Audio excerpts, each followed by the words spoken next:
A parallelogram. In the following figure, a quadrilateral NPQR is a parallelogram. N to P to Q to R. Point S is the midpoint of line segment RQ. It's halfway between R and Q. Point T is the midpoint of line segment PQ. Right here. That is equal to that. Point E is the intersections of line ST and NP. Line NP. ST if crosses line NP at E. Show that the measurement of NE is 3 times the measurement of PE. We can call this length X. S to Q has to be X. R to Q is 2X. These two triangles are congruent because this is the midpoint, like P to T is the same as T to Q. These two angles are the same. We can prove that this angle PET, is the same as this angle down here because these two sides are parallel and this makes a transversal. By angle, we can show that these two triangles are similar because we can say that by angle, side, angle, these two triangles are congruent.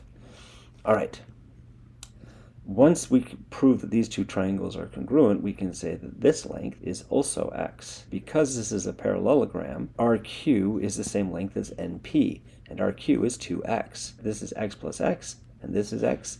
So N to E is 3X, N to E is 3 times PE, which is just X. So let's prove all that. Angle PET, so this angle here, is congruent to angle QST because PE is parallel to SQ. Line ES is a transversal. Angle PET is alternate interior to angle QST. These two angles are alternate interior to each other, and alternate interior angles are congruent. So we've shown that these two angles are congruent. Angle PTE is congruent to angle STQ, QTS, because they are vertically opposite. Vertically opposite angles are congruent. Triangle PET is similar to triangle QST. These two triangles are similar by angle.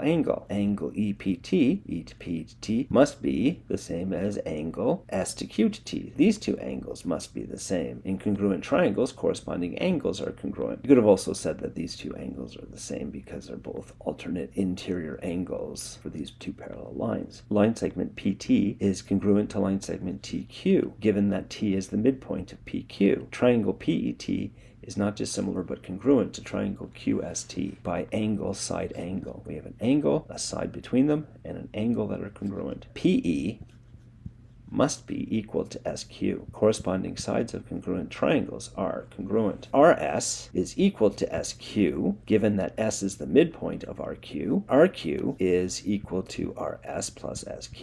RQ is therefore SQ, doubled, SQ plus SQ, since RS is congruent to SQ.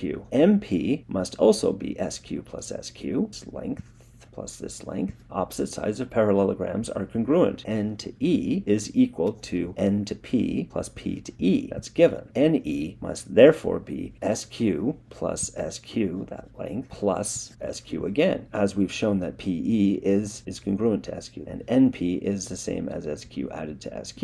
NE is 3 times SQ. And that's it for a parallelogram question. Have a good day.